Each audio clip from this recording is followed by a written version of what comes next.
भले ही बहुत ज्यादा संख्या में जो लोग समाज के आए थे, शायद कुछ खाना खा रहे होंगे, कुछ कहीं गए होंगे,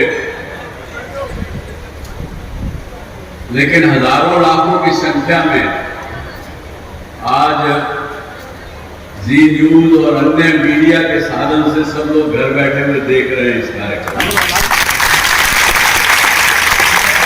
मंच पर उपस्थित भाई प्रदीप जी मित्तल, बजरंगदास जी गर्ग, श्री राजीव जी जैन, बहन कविता जैन जी, भाई मनमोहन जी गोयल, रेणु बालाजी गुप्ता, मेरे भाई समान उत्तराखंड से पधारे भाई नरेश जी बंसल, मंच पर उपस्थित सभी मेरी माताएं और सभी गणमान्य व्यक्तिगण, सभागार में उपस्थित बहनों, बुजुर्गों, भाइयों, युवा साथियों और मेरे मीडिया के सभी साथियों, आज मीडिया के साथियों से एक बात शेयर करूंगा। आपने जरूर आज इस कार्यक्रम को अपने सभी माध्यमों से पहुंचा रहे होंगे अपने दर्शकों तक, और ये बात मंच के लिए भी है। आज ही के दिन 31 वर्ष पहले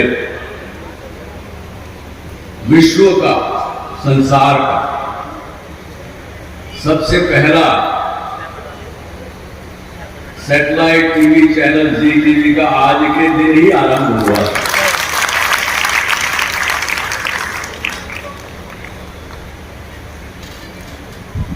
और उमेश जी, जिस दिन सब शुरुआत की थी उस दिन हम केवल 5 लोग काम कर रहे थे।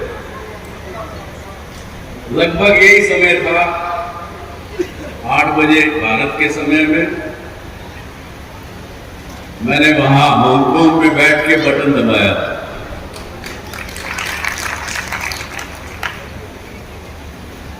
और ये अंदाजा नहीं था कि एक छोटा सा 1-2 घंटे का कार्यक्रम चलाने वाला एक चैनल एक इतनी बड़ी शक्ति बन जाएगा। आज इस देश में 1300 के करीब तो टीवी चैनल सैटेलाइट के हैं और केबल के और रीजनल पता नहीं कितने ही हजारों हैं, और लगभग 35 लाख लोग इस क्षेत्र में काम कर रहे हैं।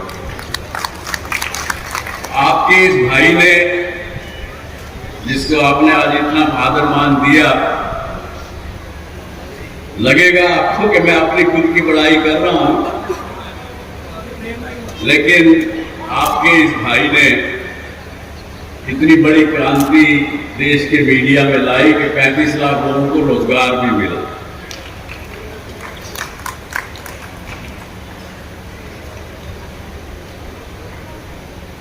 शुरू में यदि मुख्य अतिथि को बुला दिया जाए तो शायद बाकी लोगों को सुनने के लिए लोग ना रुके, ये भी तकलीफ है।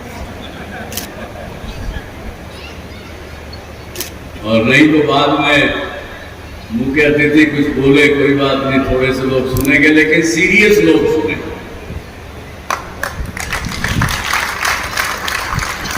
आज मुझे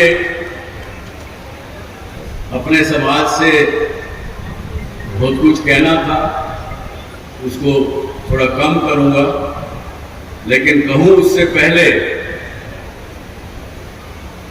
अखिल भारतीय अग्रवाल संगठन, हरियाणा प्रदेश वैश्य महासम्मेलन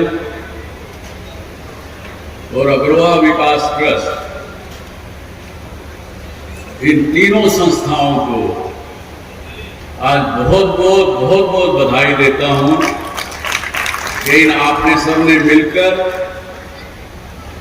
इतनी बड़ी संख्या में इस वैश्य समाज को जींद की इस पावन धरती पर आपने एकत्रित किया।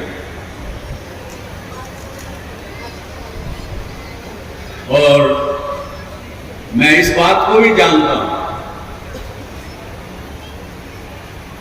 विशेषकर मेरे मीडिया के साथियों को बताना चाहूंगा, इस मंच पर जितने लोग उपस्थित हैं उनमें से लगभग मैं 25-30% लोगों को पर्सनली जानता हूं।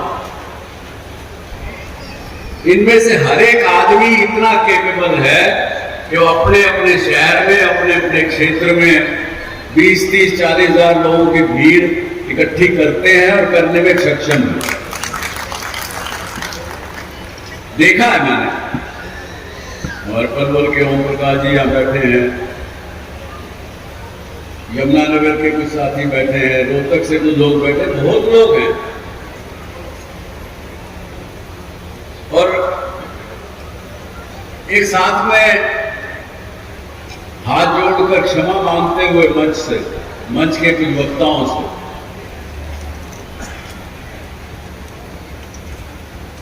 जिन्होंने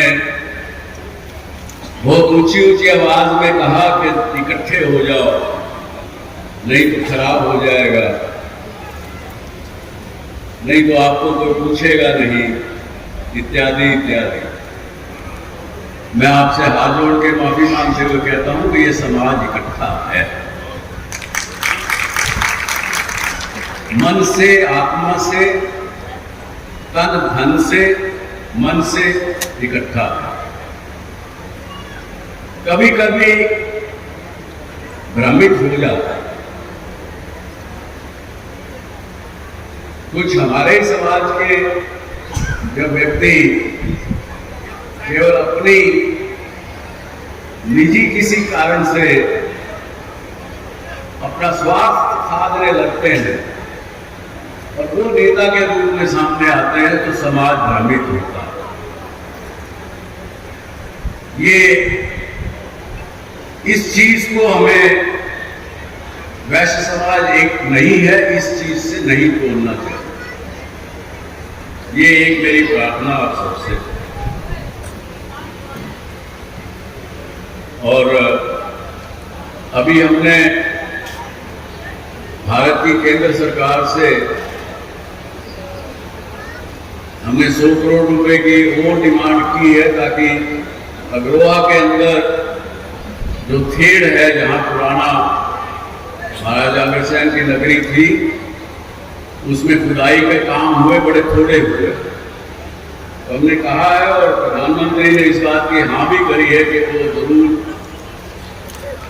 जल्द ही उसको सैंक्शन करेंगे और वहां पे खुदाई का काम फिर आगे और बढ़ेगा, जिससे कि इस वैश्य समाज की जो चीजें दबी हुई हैं जमीन के गर्भ में, वो सामने आए, समाज के सामने आए। सबसे बड़ी चीज राजीव जैन जी से बताऊंगा कि गलतफहमी थी हम लोगों को भी, जो अग्रवाल से पूरा समाज संभालते थे, हमको गलतफहमी थी कि अग्रवाल केवल अग्रवालों का। जो खुदाई से सामान निकला, जो तथ्य निकले, जैसा कि आपने ही कहा राजीव जी के महाराजा अग्रसेन ने क्षत्रिय धर्म छोड़ करके वैश्य धर्म को अपनाया, तो वहां पे पूरे वैश्य समाज का ये गढ़ था, ना कि केवल अग्रवाल। और इसीलिए अभी अगर आप अग्रवाल जाएंगे तो महालक्ष्मी जी के मंदिर के बाहर, तो जैसे भाई ने एक ने कहा कि G372 है आज का दिन, तो 372 घटकों के पूरे नाम हमने वहां पे लिखवाए हैं, मंदिर के लिखा के। तो ये सब बातें हैं। और आपसे आज मैंने सारी बातें सबकी सुनी, सबने राजनीति में भागीदारी बढ़े, हमारा राज में भाग हो, लेकिन कैसे हो, ये संकल्प रैली में क्या संकल्प ऐसे लिए जाएं जो प्रैक्टिकल हो। मैं बढ़िया हूं, वैश्य हूं, बिजनेस करता हूं, 10,000 लोग मेरे साथ काम करते हैं, तो जब मैं उनसे कोई समस्या के बारे में चर्चा करता हूं और उनको कोई हल नहीं मिल रहा है, तो मुझे तो हल ऐसा देना पड़ेगा जो वो कहे कि हाँ ये हम कर सकते हैं। तो आप तीनों संस्थाओं से ही नहीं बल्कि वैश्य समाज की और भी जो संस्थाएं हैं राष्ट्रीय स्तर पर, आप तीनों से मैं प्रार्थना करूंगा कि आप उनसे भी बात करिए और 4 संकल्प का मैं प्रस्ताव देता हूं। अगर आपको पूरे मंच को अगर मंजूर हो तो आज की इस बैठक का रेजोल्यूशन पास करें बाकायदा लिख के, अगर मंजूर हो, नहीं हो तो मत करिए, विचार करना हो तो बाद में विचार करके करिए। भाई महेंद्र जी ने कहा कि जी ज्यादा से ज्यादा हर राजनीतिक पार्टी से हम कहेंगे कि टिकटें हमको दे, तो टिकटें तो दे दी। मेरा एक्सपीरियंस है, मैं 2004-2009 के चुनाव में हरियाणा में मैंने चक्कर काटे, हमने कुछ लोगों को साथ में भी लिया। 90% केसेस में आपका वैश्य समाज का जो व्यक्ति चुनाव लड़ रहा है उसके सामने दूसरा कोई वैश्य समाज का ही व्यक्ति चुनाव लड़ रहा है। समाज किसको मत दे? इस पार्टी के वैश्य समाज को दे कि इस पार्टी के वैश्य समाज को दे? तो एक एक्सपेरिमेंट पानीपत में संजय अग्रवाल जी अगर आपने मुझे मिलाया था, उनको अगर याद हो, तो हमने वहां पानीपत में ये एक्सपेरिमेंट किया। 2 अग्रवाल थे, लड़ रहे थे चुनाव। हमने कहा पूरा समाज चुनाव के 1 महीना पहले मतदान करेगा कि इन दोनों में से पूरा समाज किसके साथ है। जिसको अधिक मत मिलेंगे पूरा समाज मिलकर उसको मतदान देगा। आपका व्यक्ति कभी चुन के आ सकता है यदि पूरा समाज साथ में खड़ा हो। और साथ में दूसरा, कोई पार्टी का नाम मैं किसी का नहीं दूंगा, मेरे लिए सब पार्टी बराबर है। मेरे लिए मेरा वैश्य समाज का व्यक्ति महत्वपूर्ण है, पार्टी महत्वपूर्ण नहीं। मैं आपको वादा करता हूं, भाई नरेश जी बंसल शायद नाराज हो मेरे से इस बात से, कि यदि कोई भारतीय जनता पार्टी के विरोध में भी खड़ा होगा कोई व्यक्ति और वो जीतने वाला होगा, मैं उसके साथ खड़ा हूं। भले ही मैं भारतीय जनता पार्टी का एक सदस्य हूं, ऑफिशियली नहीं हूं, लेकिन सब लोग ऐसे जानते हैं। क्यों महेंद्र भाई? तो ये एक रेजोल्यूशन पास करिए कि समाज के कुछ प्रबुद्ध लोग आप नॉमिनेट करिए, उनकी कमेटी बनाइए, हरियाणा से शुरुआत करिए कि वो हर जगह पहुंचेंगे जहां 2 वैश्य समाज के लोग चुनाव आपस में लड़ रहे हैं। एक लड़ रहा तो विषय नहीं है, सब साथ दें, लेकिन 2 लड़ रहे हो तो समाज पहले अपना मतदान करके निर्णय कर ले और फिर दूसरे को या तो मजबूर करे, बिठाए, बैठे, नहीं बैठे तो कोई बात नहीं, हारेंगे। तो एक ये रेजोल्यूशन आपको अगर ठीक लगता हो तो करना चाहिए। है क्या मंजूर मंच को?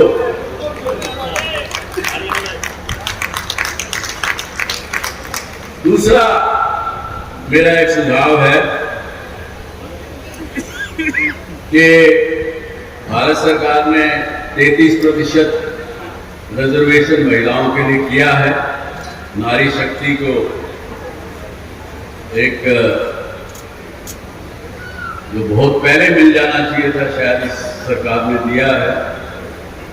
वैश्य समाज भी ये निर्णय करे कि हम अपने घर की महिलाओं को, ये कविता जैन जी ने कहा, एक ये इन्होंने मैंने लिखा है, इन्होंने कहा कि महिलाओं को आप आगे लाइए। तो एक दूसरा ये निर्णय करिए और ये रेजोल्यूशन पास करिए कि वैश्य समाज ज्यादा से ज्यादा महिलाओं को राजनीतिक क्षेत्र में लाएगा। तीसरा, अग्रोहा एक पूरे वैश्य समाज का एक पांचवा धाम है। इसमें कोई मत किसी को भी नहीं है, कोई मतभेद किसी को नहीं। उससे ज्यादा से ज्यादा संख्या में आप अगर जुड़ेंगे तो एक शक्ति आपकी सब जगह दिखेगी और वहीं का मैसेज पूरे देश में एक दिशा निर्देश के रूप में जाएगा तो समाज का बहुत भला होगा, अच्छाई चीजें होंगी, ऐसा मेरा मानना है। और छोटी सी दो बातें अपने युवा साथियों से कह के अपनी भाषा को विराम दूंगा। एक तो भाई डरो मत, किसी भी चीज से डरो मत।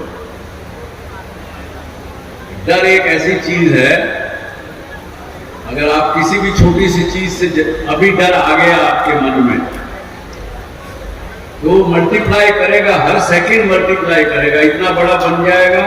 आधा घंटा में आप समझोगे कि जिस बात से डर रहे थे वो वाकई सच में हो गई है। एक तो डरो मत। और दूसरा, मुझे मेरे पुराने 2006 में राज्यसभा के चुनाव के समय में तजुर्बा हुआ। मेरे कुछ साथी जो वहां चुनाव के समय में चंडीगढ़ में थे तो मतदान खत्म होने तक उसमें से आधे लोग चले गए थे और मतदान की गिनती के समय में भी कोई साथ में नहीं, कम लोग थे। और मेरा एक ही मानना हमेशा रहा है कि भैया हार तब तक नहीं है जब तक आप मानना। किसी भी चीज में आप जिंदगी में देख लेना, जब तक आप हार मानोगे नहीं वो हार नहीं होगी। हार मानोगे तभी हार है, वरना हार नहीं। ये तब दो छोटी सी बात कहते हुए आप सबने मुझे इतना आदर मान दिया। बहुत से वक्ताओं ने बड़ी अच्छी बातें कही, मैं उनका जिक्र करना चाहता था, लेकिन अब इतने सीरियसली आप लोग बैठे हैं, ये नहीं कि आप अगर ईमानदारी से और सीरियसली बैठे तो आपके और खाने के बीच में मैं ज्यादा लंबा बोलता रहा। तो एक बार फिर आपने सबने बड़े ध्यान से सुना मेरी बात, उसके लिए बहुत बहुत धन्यवाद, बहुत बहुत आभार। जय हिंद, जय भारत।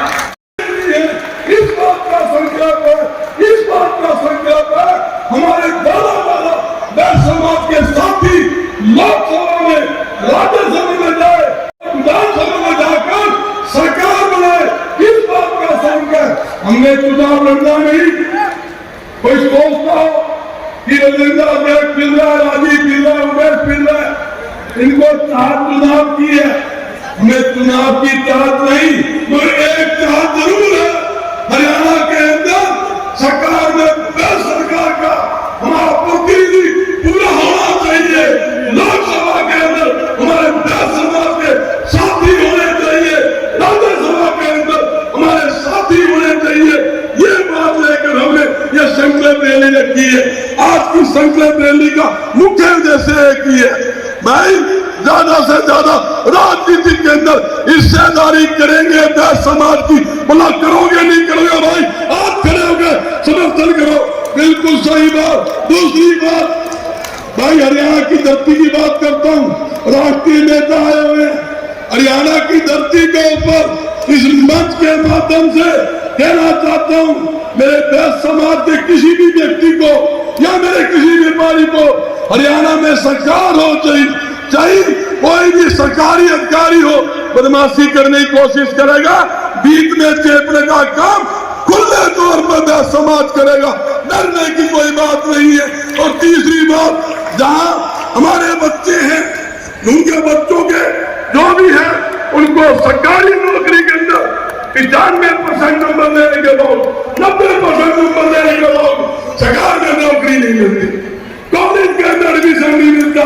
भाई सरकार से अपील है कि देश के अंदर किसी भी राज्य की सरकार हो, चाहे केंद्र की सरकार है, चाहे हरियाणा की सरकार हो, इस मंच के माध्यम से अपील है भाई समाज के हमारे युवाओं को सरकार के अंदर उचित सरकारी नौकरी के अंदर प्रतिनिधि मिलना चाहिए, ये हमारी मांग है।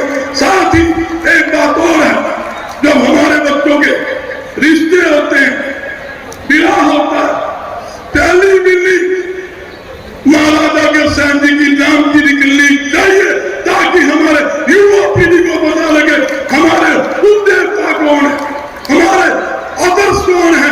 हर एक आदमी बच्चा समझता है कि पहली बिल्ली निकलेगी, अग्रवाल धाम में जमा होगी, हर एक आदमी अग्रवाल धाम पे अपना अधिकार समझेगा, ये समझेगा भाई मेरा भी अग्रवाल धाम के अंदर अधिकार है। वो जाते जाते अपने बच्चों को कहेगा भाई जब मेरी शादी हुई थी तो पहली बिल्ली मैंने अग्रवाल धाम में जमा कराई थी, बच्चा आगे जाकर समाज की तरक्की के अंदर योगदान देगा। एक मंच के माध्यम से एक बात और कर दो, केंद्र सरकार से मेरी अपील है, महाराजा की अक्षम जयंती के ऊपर केंद्र सरकार पूरे देश के अंदर अवकाश घोषित करे, ताकि हर देश के नहीं पूरी दुनिया के अंदर महान त्याग की वृत्ति कोई राजा पैदा हुए हैं, वो पहला राजा महाराजा अग्रसेन जी है। मेरी शब्दों के साथ आए अतिथियों का बहुत बहुत धन्यवाद करता हूँ। भाई मैं एक अपील और करता हूँ, परिणाम में साथी किस तरह का मैसेज यहाँ से गया? ऐसे तो देखो आगे सुनने वाला कैसा सुनता है उस पर निर्भर करेगा, क्योंकि हर एक व्यक्ति अपने अपने दिमाग से अपने अपने फिल्टर लगाता है और अपना देखता है। 2024 से पहले सर इस तरह से वैश्य समाज का एकजुट होना एक बड़ा संदेश देता है सर, क्या मैसेज था जो मुख्य रहने वाला इस कार्यक्रम का, कि किस तरह से मैसेज था सर? जो मैंने अपने भाषण में कहा वही बात है, वैश्य समाज इकट्ठा है, इकट्ठा आगे भी और बढ़ता चला जाएगा और इकट्ठा होगा। ये पूरे देश भर में देश की तरक्की के अंदर इस समाज का काफ़ी भाग रहता है, पीछे भी रहा है, आज़ादी के समय में भी रहा, उससे पहले भी रहा, आगे भी रहेगा। भाई साहब अगर राजनीतिक पार्टियां आगे की भागीदारी नहीं देती है वैश्य समाज को, तो उसमें सुभाष चंद्रा का क्या एक्शन होगा? नहीं, सुभाष चंद्रा का एक वैश्य समाज का घटक होने के नाते मेरा तो समाज को जो दिशा निर्देश देना है वही मैं दे सकता हूँ, क्योंकि कन्फ्रंटेशन की जो वो हमारे डेवलपमेंट में, खून में कहिए या डीएनए में नहीं है कि हम किसी से लड़ाई झगड़ा करने लगें कि आपने हमारे समाज को टिकट नहीं दिया तो हम आपका बहिष्कार करेंगे, ये करेंगे, वो करेंगे, वो मेरा काम नहीं है। तो आज का ये शक्ति प्रदर्शन है आगामी चुनाव को लेकर, माना जाए? शक्ति प्रदर्शन नहीं है, लोगों को सब जो लोग इकट्ठे हुए हैं इतने सबको एक इकट्ठे मंच पे मिले हैं, इसमें से क्षण के जो बातें निकल के जो सही आएंगी वो यही आई है। जैसा हमारे अखिल भारतीय अग्रवाल सम्मेलन के अध्यक्ष ने प्रदीप मित्तल ने भी कहा कि ये समाज राष्ट्रभक्त समाज है, देश के साथ जुड़ के काम करने वाला समाज है, और इतना समाज एक साथ इकट्ठा हुआ है तो राजनीतिक पार्टियां भी उसका संज्ञान लेंगी, अवश्य लेंगी। महिलाओं की भागीदारी बढ़ाने के लिए आपने मंच से बात की है सर, कितना बड़ा मैसेज है ये, और महिलाओं को किस तरह से वैश्य समाज आगे लेकर आए? अब ये शुरुआत हुई है, आगे आगे प्रयास करते रहेंगे, प्रयास करना हमारा काम है। मंच से आपने एक बात बोली है कि मेरे समाज का कोई भी अगर अच्छा व्यक्तित्व आगे आता है तो मैं उनके साथ हूँ, किसी पार्टी विशेष से मैं नहीं हूँ। पार्टी विशेष का ध्यान नहीं रखूंगा चुनाव के समय। जो वैश्य समाज का व्यक्ति जीतने वाला होगा, पूरे उस क्षेत्र के समाज को हम मिलके दूसरे व्यक्ति को ये हो मैसेज मिल जाए, या तो वो बैठ जाएं या फिर सब पूरा समाज जिसको चुनना चाहता है एक को चुने। एक मत विभाजन नहीं होना चाहिए। मान के चलें कि कैंपेनिंग में आप साथ रहेंगे अगर अच्छा व्यक्ति निकल गया वैश्य समाज से? कैंपेनिंग में तो साथ खैर नहीं रह सकता हूँ मैं, इतना बड़ा देश है, इतनी बड़ी, हरियाणा का अकेले भी लो तो भी 90 कॉन्स्टिट्यूंसी है, और मैं समझता हूँ कम से कम 30 से 35-40 कॉन्स्टिट्यूंसी ऐसी होंगी जिसमें वैश्य समाज का व्यक्ति किसी न किसी पार्टी से चुनाव लड़ रहा होगा। ठीक है। धन्यवाद डॉक्टर साहब, धन्यवाद।